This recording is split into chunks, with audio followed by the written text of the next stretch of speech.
Well, I've heard what they've been saying in Geneva, and I suppose people who are watching the TV have seen something similar here, but it doesn't feel anything close to a peace settlement in Damascus at the moment. In fact, since the immediate threat of American airstrikes was taken away, it looks as if the regime is on the offensive. Certainly here in Damascus, there's been some really quite exceptionally heavy shelling, outgoing fire from places not too far from us, landing in the rebel-held suburbs and also at a Palestinian refugee camp which rose up against the regime. And there have been some really big bangs in the last couple of hours.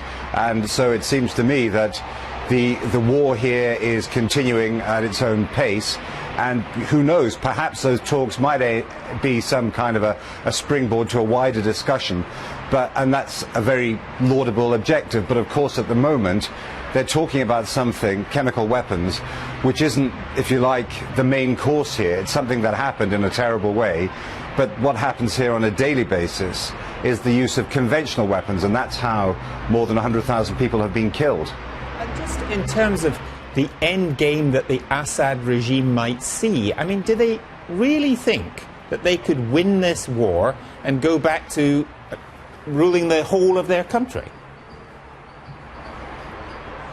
Hard to know what they really think about objectives, but they certainly believe that they're not going to lose this war, that maybe they might have to give up even parts of the country. I don't know, but I think that if you'd speak to them, they'd say, look, we are going to drive the terrorists out.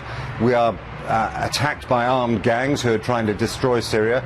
We will win this war. We will drive them out with the help of the Syrian people. That's a mantra that they come out with a lot. I don't know what privately they think, but they are fighting hard. And what is very important to understand about President Assad and his regime, that he can still find people who are prepared to die for him and to fight for him, and that's after 2 years of war. Don't know if you heard quite a large explosion there. That's coming from behind me, and as it's getting quite dusky here in Damascus at the moment, you can't quite see it, but there's an awful lot of smoke in the sky over the city from fires started by